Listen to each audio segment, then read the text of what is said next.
Bismillahirrahmanirrahim. Assalamu alaikum student. Today I am going to solve exercise 1B question of D1 8th edition. Before starting the question, I request you please subscribe my channel and press the bell icon button. Let's start the question number 8.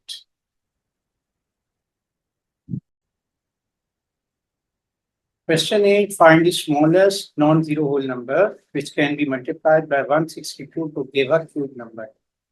तो इस question को भी पिछले question की तरह पहले factorise कर लेंगे, प्राइम फैक्टराइजेशन कर लेंगे और प्राइम फैक्टराइजेशन करने के बाद हमने चेक करेंगे कि कौन कौन से फैक्टर के क्यूब बनते हैं। जो जिन फैक्टर्स के क्यूब बन जाएंगे उनको क्यूबिक फॉर्म में लिख लेंगे, जिसका क्यूब नहीं बनेगा उसको फिर उस नंबर से मल्टीप्लाई करेंगे जिससे उस नंबर का क्यूब बन जाए। देखते हैं हम क्या। सबसे पहले प्राइम फैक्टराइजेशन करते हैं 162 की, और आपको पता है पहला प्राइम नंबर जिससे हम हमेशा डिवाइड करते हैं किसी भी फैक्टराइजेशन के लिए वो है 2। तो 2 से हम इसको डिवाइड करेंगे, और आपको पता है कि अगर यूनिट डिजिट 2 पे डिविजिबल है तो ये नंबर 2 पर डिवाइड हो जाएगा। तो यहाँ पर हम 2 से इसको 16 को पहले डिवाइड करेंगे, तो 2 टाइम 8 इज 16। अब यहाँ 2 है तो 2 का मल्टीपल लेंगे कि 2 आए, तो 2 टाइम 1 इज 2। इसी वे से अब हम 81 को चेक करेंगे। देखें 81 जो है वो अब इसका यूनिट डिजिट 1 है, ये 2 पे डिविजिबल नहीं होगा, क्योंकि अगर यूनिट डिजिट 2 पे डिवाइड नहीं होता तो वो नंबर 2 पे डिविजिबल नहीं। तो इसके लिए अब हम नेक्स्ट नंबर 3 से देखेंगे। 3 के डिविजिबिलिटी रूल क्या होता है कि जो नंबर होते हैं उसके डिजिट्स का सम हम कर लेते हैं, और वो अगर 3 पे डिवाइड हो जाए तो वो ये नंबर 3 पे एक्जैक्टली डिविजिबल होगा। देखें 8 और 1 का एडिशन करने से 9 आ गया है, तो ये 3 पे डिविजिबल है। तो हम ये 81 को 3 से डिवाइड करेंगे, तो 3 टाइम 2 इज 6 और 8। अब इसका जो एग्जैक्ट वैल्यू तो नहीं आई है क्योंकि 8 के टेबल में 3 नहीं आता, तो जो डिफरेंस आ रहा है वो हम लिख लेंगे 8 माइनस 6 टू 21 हो जाएगा। तो ये 3 का टेबल पढ़ेंगे कि 21 है, तो 3 टाइम्स 7 इज 21। इसी तरह अब 27 आपको पता है 3 पे डिविजिबल है, तो इसको हम लिखेंगे 3 टाइम 9 इज 27। फिर हम लिख लेंगे 3 टाइम 3 इज 9, और ये आ जाएगा 3 टाइम 1 इज 3। तो 162 जो है उसको हम यहाँ पर लिख लेते हैं प्राइम फैक्टर फॉर्म में। 2 मल्टीप्लाई 3 मल्टीप्लाई 3 मल्टीप्लाई 3 मल्टीप्लाई 3। तो आप नोट करें कि इसमें जो फैक्टर क्यूब में है वो हम यहाँ पर बना लेते हैं। ये क्यूबिक फॉर्म में नंबर है 3 इंटू 3 क्यूब है, और ये 3 पावर 1 है। तो इसको सेपरेट कर लेते हैं। जो क्यूब फॉर्म का नंबर है ये 3 क्यूब ऑफ 3, और ये हमारे पास हम यहाँ 3 क्यूब हमने लिख लिया ये वाले वैल्यू, और ये 2 इंटू 3 को हम सेपरेट कर लिया। तो ये अब देखें ये वैल्यू जो यहाँ पर बन रही है, जो इसके फैक्टर आ रहे हैं वो है 3 क्यूब इंटू 6।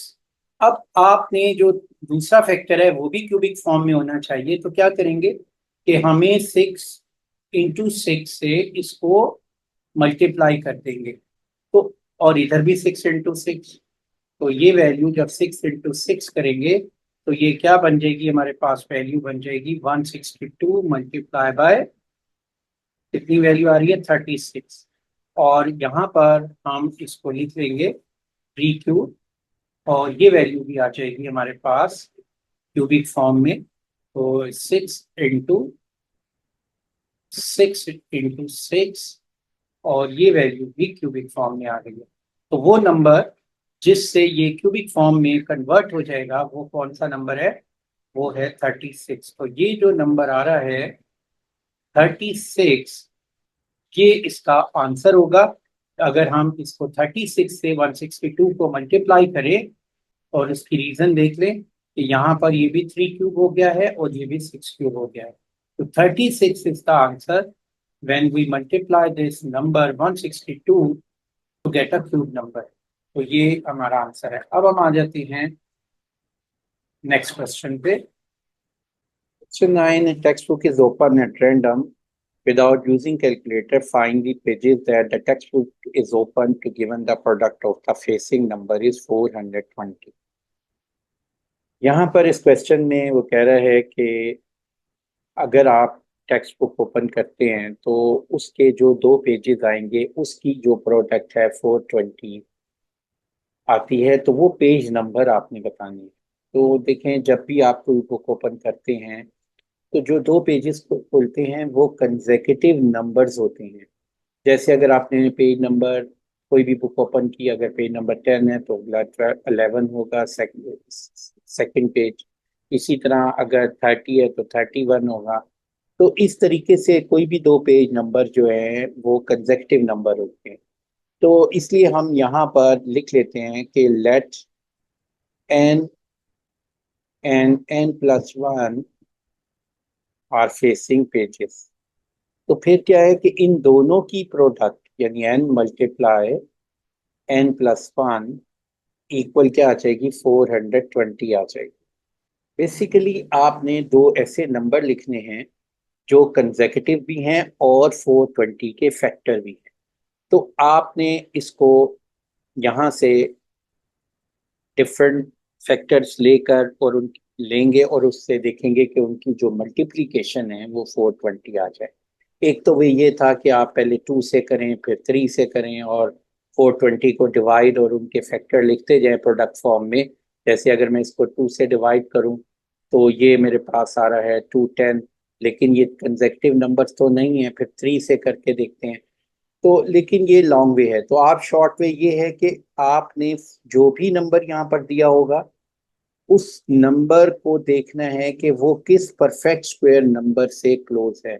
आपको पता है परफेक्ट स्क्वायर नंबर क्या होता है? मैंने बताया था कि एक नंबर है जैसे 5, उसका स्क्वायर 25। तो ये जो 25 है, this is the perfect square number.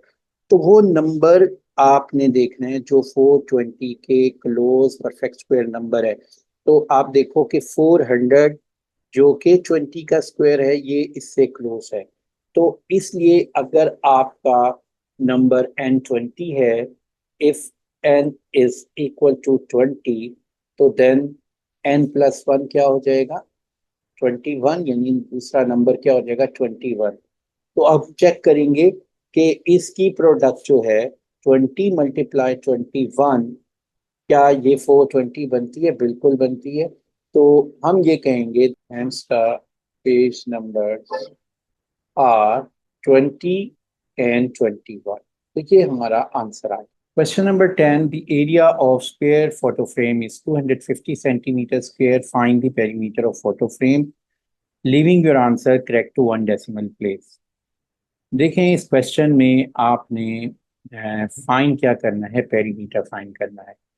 तो पेरीमीटर फाइंड करने के लिए हमारे पास इस फोटो फ्रेम की लेंथ हमें चाहिए।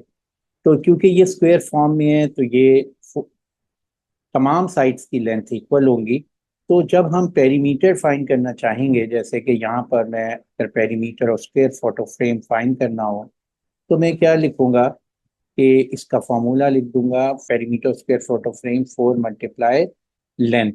अब आपके पास जब तक लेंथ नहीं आएगी आप स्क्वायर फोटो फ्रेम का पेरीमीटर फाइंड नहीं कर सकते। तो देखें यहाँ पर एरिया गिवन है, तो हम उस एरिया की मदद से लेंथ फाइंड कर लेंगे।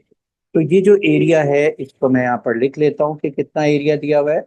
एरिया ऑफ फोटो फ्रेम दिया हुआ है 250 सेंटीमीटर स्क्वायर। और यहाँ आपको मालूम है कि जो एरिया ऑफ स्क्वायर होता है वो किसके, उसका जो फॉर्मूला है लेंथ मल्टीप्लाई लेंथ होता है। तो length multiply length 250 centimetre square आ गया है। ये देखें, ये लेंथ स्क्वायर आ रहा है। तो लेंथ स्क्वायर से अगर मैंने लेंथ लेनी है तो मैं इसका स्क्वायर रूट ले लूंगा। तो अगर मैं इसका स्क्वायर रूट ले लूँ तो ये मेरे पास लेंथ आ जाएगी, क्योंकि हमने बताया था square root of any square value, तो वो वैल्यू आ जाती है। जैसे कि हमने देखा था कि 5 स्क्वायर का स्क्वायर रूट 5 आ जाता है। तो इसी तरह अगर एल स्क्वायर का स्क्वायर रूट क्या आ जाएगा, लेंथ आ जाएगी। तो इस यहाँ हम स्क्वायर रूट लेंगे, लेकिन एक जहन में रखें बात कि जो प्रोसेस हम लेफ्ट साइड पे करेंगे वही राइट पे भी करेंगे। तो 250 सेंटीमीटर स्क्वायर का स्क्वायर रूट ले लेंगे। तो अब हम इसको, ये लेंथ आ गई है। अब आप देखें कि ये 250 सेंटीमीटर स्क्वायर का स्क्वायर रूट लेने के लिए हमें कैलकुलेटर यूज करना पड़ेगा। 250 ये मैं लिख लेता हूँ, 250 × 250 = 250 × 250 = 250 ये मैं लिख लेता हूँ। और इसका स्क्वायर रूट, तो ये मेरे पास 15.8 वैल्यू आ रही है। तो यहाँ पर जो 250 का स्क्वायर रूट है वो 15.8, और सेंटीमीटर स्क्वायर, ये भी स्क्वायर का स्क्वायर रूट क्या होगा कि ये कैंसिल हो जाएगा और खाली सेंटीमीटर रह जाएगा।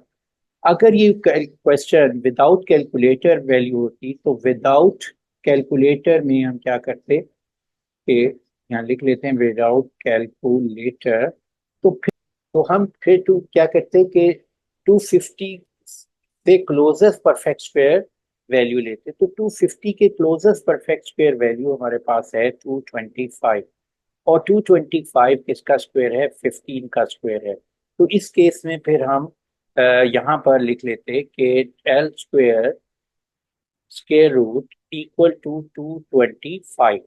तो हम एस्टिमेटेड वैल्यू लिखते, तो विदाउट कैलकुलेटर क्या आती वैल्यू, एस्टिमेटेड आती, और उसमें फिर ये हमारे पास 15 आ जाता, लेंथ 15 आ जाती। तो इस तरीके से भी आप कर सकते हैं, लेकिन क्योंकि क्वेश्चन में लिखा हुआ है करेक्ट टू 1 डेसिमल प्लेस, तो ये कैलकुलेटर के अकॉर्डिंग हमने करना है। तो यहाँ पर जो लेंथ आ गई है वो है 15.8। अब आपने इसी लेंथ को यूज करते हुए पेरीमीटर फाइंड कर लेंगे। तो 4 को 15.8 से मल्टीप्लाई कर देंगे तो ये मेरे पास वैल्यू आ जाएगी 63.8। और यहाँ पर जो विदाउट कैलकुलेटर वैल्यू आएगी, तो उसमें पेरीमीटर जो है उसको हम फाइंड करेंगे। 4 मल्टीप्लाई लेंथ, तो लेंथ यहाँ पर क्या है 15 है, तो 60 आ जाएगी। तो ये मैंने दोनों वे से कर दिया है कि विदाउट कैलकुलेटर और विद कैलकुलेटर। तो इस केस में 60 आती है, और यहाँ पर ये 63.8 सेंटीमीटर आंसर है, ये हमारा बुक का आंसर है। और अगर आपसे कहा जाए कि विदाउट कैलकुलेटर इसका आंसर निकालें, एस्टिमेट करें, तो आप इस तरीके से कर सकते हैं।